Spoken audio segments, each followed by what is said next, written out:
लोकसभा चुनाव के शोर के साथ ही पार्टियों ने रणनीतियों पर बहुत ज्यादा तेजी दिखाते हुए मंथनों का दौर भी शुरू कर दिया और लगातार चल भी रहा है। बीजेपी की आज एक और अहम बैठक होने वाली है। बीजेपी कोर ग्रुप की बैठक आज शाम 6 बजे होनी है।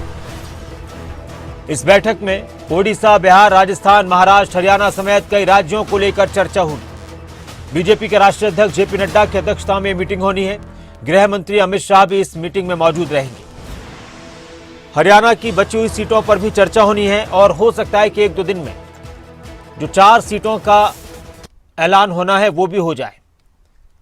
तो कोर ग्रुप की बैठक बीजेपी की शाम 6 बजे शुरू हो जाएगी और बहुत महत्वपूर्ण ये बैठक है। अनिल मोर इस वक्त मेरे साथ, हमारे पॉलिटिकल एडिटर, मेरे सहयोगी जुड़ चुके हैं। अनिल, मंथन लगातार हर एक पार्टी का चल रहा है। बीजेपी की एक और अहम बैठक आज होने वाली है। क्या उम्मीद जताई जा सकती है कि जो हरियाणा की बची हुई बीजेपी की 4 सीटें लोकसभा की, उनका आज या कल में फैसला आ जाए कि कौन कौन चेहरे हो सकते हैं? इसके अलावा इस बैठक में और क्या कुछ खास रहने वाला है?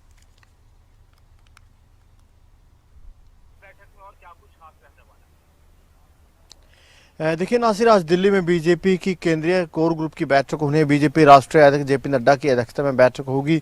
गृह मंत्री अमित शाह बैठक में रहेंगे। बीजेपी कोर ग्रुप के जो तमाम नेता है, वरिष्ठ नेता है, वो बैठक में मौजूद रहेंगे। बैठक में कई राज्यों की टिकटों को लेकर चर्चा की जाएगी, चाहे महाराष्ट्र है, बिहार है, कई राज्यों को लेकर टिकटों की चर्चा होनी है। हरियाणा को लेकर भी बैठक में चर्चा की जाएगी, क्योंकि हरियाणा की 6 टिकटों की घोषणा बीजेपी कर चुके हैं। 4 सीटों की घोषणा करनी अभी बाकी है।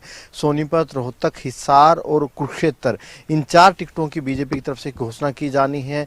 इसी को लेकर जो आज है हरियाणा को लेकर चर्चा की जाएगी। मुख्यमंत्री नायब सैनी उस बैठक में मौजूद रहेंगे। हरियाणा के पूर्व मुख्यमंत्री मनोहर लाल भी बैठक में मौजूद रह सकते हैं। पूर्व मुख्यमंत्री भी दिल्ली पहुंच चुके हैं। नायब सैनी भी अब से कुछ ही पल में हरियाणा भवन पहुंच जाएंगे। बैठक में 4 सीटों को लेकर चर्चा होगी कि किस तरीके से 4 टिकटों को लेकर जो है बंटवारा किया जाना है, क्योंकि 6 सीटों की तो बीजेपी घोषणा कर चुके, लेकिन 4 सीटों को लेकर अभी तक फैसला नहीं हो पाया।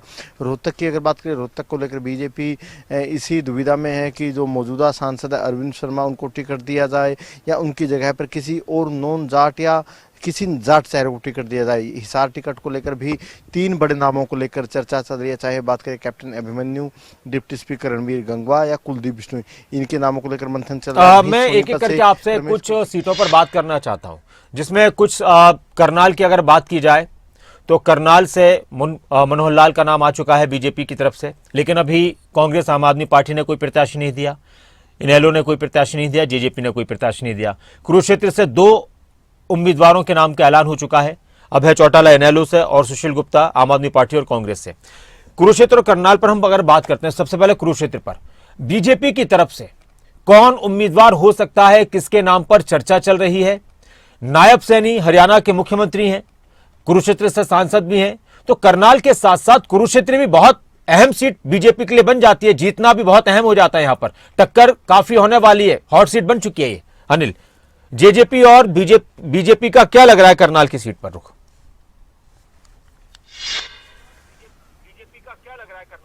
कुरुक्षेत्र की सीट पर देखिए, कुरुक्षेत्र और करनाल लोकसभा सीट की अगर बात करें, पहले बात हम कुरुक्षेत्र लोकसभा सीट की कर लेते हैं। कुरुक्षेत्र में अगर देखा जाए, कांग्रेस और आम आदमी पार्टी मिलकर चुनाव लड़ रहे इंडिया गठबंधन में, उनके उम्मीदवार है सुशील गुप्ता। इनेलो की तरफ से अभय चौटाला को चुनावी मैदान में उतारा गया। बीजेपी की बात कर ले, बीजेपी तमाम समीकरणों पर जो है वो प्लानिंग कर रही है। बीजेपी इस बात पर भी, रणनीति पर भी काम कर रही है कि एक अग्रवाल समाज को टिकट दिया जाए। तो ऐसे में नवीन जिंदल के नाम को लेकर कई दिनों से चर्चा चल रही है कि नवीन जिंदल बीजेपी में जा सकते हैं। हालांकि आधिकारिक तौर पर नवीन जिंदल की तरफ से, उनके परिवार की तरफ से कुछ नहीं कहा गया, लेकिन अभी इस तरीके की चर्चाएं चल रही है। अगर जो दूसरे जातिगत समीकरण और लोकसभा क्षेत्रों में फिट बैठ जाते हैं तो कुरुक्षेत्र से बीजेपी की पहली कोशिश तो अग्रवाल समाज से। अगर अग्रवाल समाज को बीजेपी टिकट नहीं देती तो जो दूसरे समीकरण, जातिगत समीकरण बच जाते हैं, तो बीजेपी उन नामों पर भी विचार करेगी, क्योंकि कुरुक्षेत्र से सांसद नायब सैनी थे, अब वो प्रदेश के मुख्यमंत्री बन चुके। तो जब बीजेपी की तरफ से जो पैनल तैयार किया गया था कुरुक्षेत्र के लिए, कुरुक्षेत्र का पैनल खाली छोड़ा गया था, कोई नाम वहां पर नहीं था। तो ऐसे में बीजेपी यहां से कोई नया चेहरा भी चुनावी मैदान में उतार सकती है। वहीं अगर बात करें करनाल सीट की, अगर बात करें, हालांकि मैं करनाल पर आने से पहले अनिल, एक बार मैं कुरुक्षेत्र पर आपसे एक और सवाल करना चाहता हूं, बहुत संक्षिप्त में अगर आप बताना चाहें। अभय चौटाला का चुनाव के मैदान में आने से कितना बड़ा मुकाबला कुरुक्षेत्र की सीट पर होने वाला है? कांग्रेस के लिए कितनी बड़ी चुनौती अभय चौटाला का आ जाना हो सकता है और अभय चौटाला का जीतना या फिर उनकी दावेदारी कितनी मजबूत यहां पर लग रही है?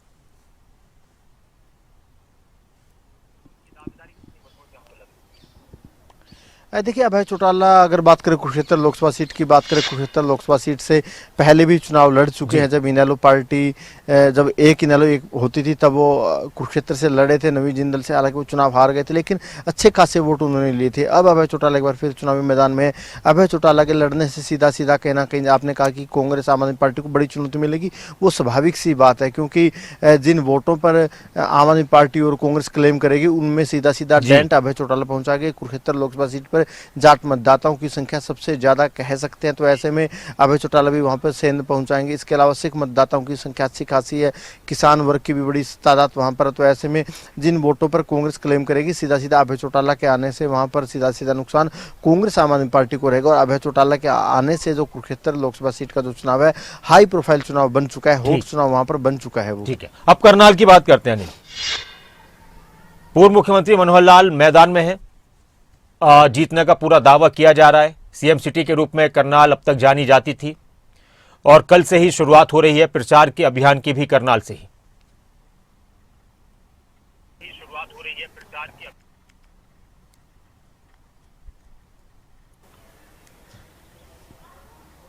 अनिल, अगर आवाज मिल रही है आपको मेरी, तो करनाल सीट बीजेपी के लिए कितनी अहम हो जाती है? बात करें नासिर, करनाल सीट और मेरा एक सवाल और अभय चौटाला का एक बयान आपने सुना होगा कि अगर उपचुनाव भी होना है तो कहीं ना कहीं प्रभाव लोकसभा सीट पर भी पड़ेगा कि बीजेपी को लोग हराना चाहते हैं, अगर कांग्रेस ईमानदार उम्मीदवार दे तो हम समर्थन करने के लिए भी तैयार। इस तरह के बयान भी आ रहे करनाल सीट को लेकर।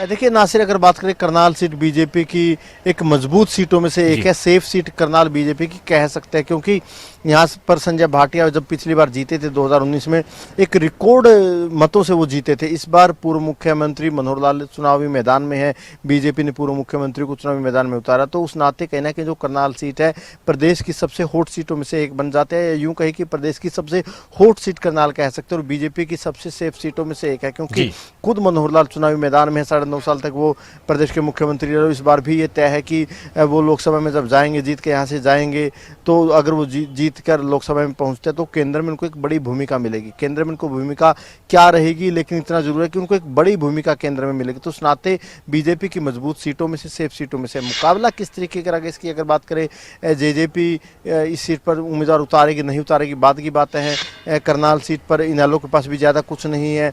बीजेपी का जो मुकाबला यहाँ पर रहेगा कांग्रेस के साथ रहेगा। कांग्रेस कितना तगड़ा मुकाबला देती है, कितना कड़ा मुकाबला देती है, वो बाद वाली बात है। कांग्रेस किसको टिकट यहाँ पर देगी? कांग्रेस की तरफ से पंजाबी या ब्राह्मण वर्ग के उम्मीदवार पर दाव खेला जाएगा। ब्राह्मण वर्ग की अगर बात करें, ब्राह्मण वर्ग से कुलदीप शर्मा या उनके बेटे का नाम लिया जाता है कि उनको उम्मीदवार बनाया जा सकता है। अगर पंजाबी वर्ग की बात करें तो यूथ कांग्रेस के अध्यक्ष दिवांशु बुद्धि राजा वो भी रेस में हैं। इसके अलावा कोई नया चेहरा भी हो सकता है। तो ऐसे में कोई भी चेहरा कांग्रेस की तरफ से उतारा जाए, लेकिन बीजेपी इस सीट पर काफ़ी मजबूत स्थिति में देख रही है और पूर्व मुख्यमंत्री के आने के बाद तो कह सकते हैं कि बीजेपी इस सीट पर और ज़्यादा मजबूत है। कल बीजेपी के राष्ट्रीय अध्यक्ष जेपी नड्डा आ रहे हैं, वो भी जो हरियाणा में चुनाव प्रचार का जो आगाज़ है करनाल लोकसभा सीट से कर रहे, तो आप अंदाज़ा लगा सकते हैं कि चाहे प्रदेश की बीजेपी इकाई हो, चाहे बीजेपी की केंद्रीय नेतृत्व हो, उन सभी का ध्यान करनाल सीट पर कुछ ज़्यादा ही है। और जो अभय चौटाला के बयान की आपने बात करी, क्योंकि अभय चौटाला भी कह चुके कि करनाल सीट पर जो उपचुनाव होना है विधानसभा का, यहाँ से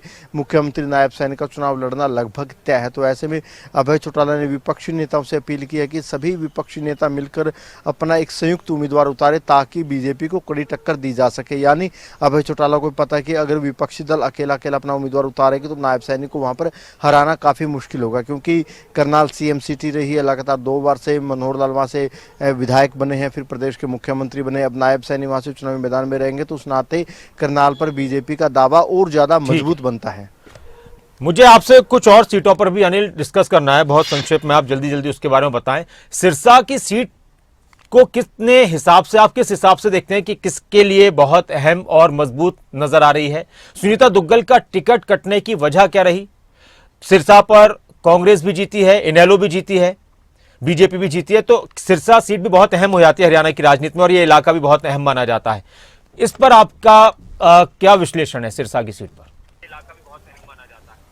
इस पर आपका क्या विश्लेषण है सिरसा का? देखिए, अगर सिरसा सीट की बात करें, सुनीता दुग्गल की टिकट कटने की 2 से 3 वजह कह सकते हैं। एक वो सबसे बड़ी वजह तो यही थी कि बीजेपी के जितने भी इंटरनल सर्वे थे, आरएसएस के जितने भी इंटरनल सर्वे थे, उन सर्वे रिपोर्ट में सिरसा सीट को काफ़ी वीक बताया गया था। सुनीता दुग्गल की जो पोजीशन थी उसको काफ़ी एक अच्छी स्थिति नहीं कह सकते थे सुनीता दुग्गल की। और दूसरा, जब अशोक तंवर बीजेपी में आए तो यूँ मानिए कि अशोक तंवर को एक तरीके से कमिटमेंट किया गया था कि जब वो बीजेपी में आएंगे तो उनको लोकसभा चुनाव लड़वाया जा सकता, तो उस वजह से अशोक तंवर को टिकट दी है। अशोक तंवर के आने से कहीं ना कहीं जो बीजेपी की स्थिति है पहले के मुकाबले बेहतर कह सकते हैं, बशर्ते जो सामने उम्मीदवार है कांग्रेस का, कौन उम्मीदवार आएगा। अब कांग्रेस की तरफ से टिकटों को लेकर घोषणा नहीं की गई है। सिरसा लोकसभा सीट से कई उम्मीदवारों की चर्चाएं चल रही है कि चाहे चरणजीत रोड़े की बात करें, सीताराम बागड़ी की बात करें, नामों की चर्चा चल रही है। इसके अलावा कुमारी शैलजा के नाम की भी चर्चा चल रही है। अगर कांग्रेस से कुमारी शैलजा आती है तब अशोक तंवर के लिए थोड़ा दिक्कत हो सकती है, क्योंकि कुमारी शैलजा का अपना बड़ा कद है, वो कांग्रेस की राष्ट्रीय स्तर की नेता, उनके आने से थोड़ा दिक्कत हो सकती है। इनेलो और जेजेपी को देखना होगा कि इनेलो जेजेपी किसे टिकट यहाँ पर देते हैं, क्योंकि अगर बात करें सिरसा लोकसभा सीट की बात करें, सिरसा लोकसभा सीट में लोकदल का पुराना वोट होता था, वो लोकदल का पुराना वोट 2 जगहों पर शिफ्ट हो चुका है, जेजेपी और इनेलो के पास। अब इनके जो उम्मीदवार होंगे, किन को वे उम्मीदवार उतारते हैं, वो उम्मीदवार किस तरीके से डेंट पहुंचाते हैं राजनीतिक, खासतौर से बीजेपी या कांग्रेस को, उस आधार पर जो सिरसा का चुनाव है वो काफ़ी हद तक निर्भर करेगा। हालांकि अशोक तंवर के आने से बीजेपी यहाँ पर थोड़ी कंफर्टेबल स्थिति में फिलहाल हम कह सकते हैं।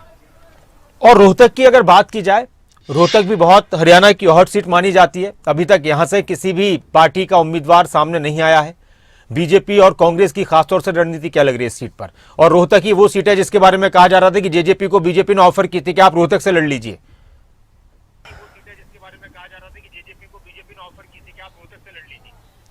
देखिए, अगर रोहतक सीट की अगर बात करें, कांग्रेस की बात कर लेते हैं, दीपेंद्र हुड्डा का चुनाव लड़ना लगभग तय है। कल भूपेंद्र सिंह हुड्डा ने महम में एक स्पीच दी थी, उनकी तरफ से कहा गया था कि किलोई में दीपेंद्र हुड्डा को अच्छी लीड मिली थी और इस बार महम के लोग किलोई से ज़्यादा बड़ी लीड दीपेंद्र को दें, यानी मानकर चलिए कि दीपेंद्र हुड्डा कांग्रेस के उम्मीदवार वहाँ से होंगे।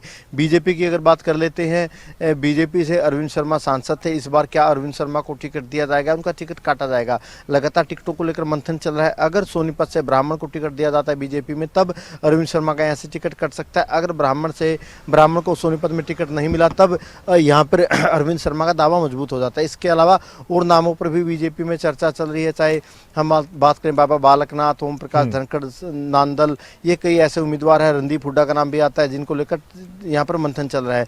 क्योंकि बीजेपी की जो 4 सीटें बची हुई, इनमें से एक सीट जाट कोटे में जानी तय है। अब कौन सी सीट जाट कोटे में जाएगी वो देखने वाली बात है। हालांकि दीपेंद्र हुड्डा जब खुद चुनाव मैदान में होंगे तो कहीं ना कहीं कड़ा मुकाबला बीजेपी के लिए यहाँ पर रह सकता है। जेजेपी या इनेलो किस तरीके से अपना उम्मीदवार यहाँ पर उतारती है, हालांकि बीजेपी जेजेपी के पास उतना लंबा चौड़ा वोट बैंक में यहाँ पर कह नहीं सकते। मुख्य मुकाबला बीजेपी और कांग्रेस में रहेगा।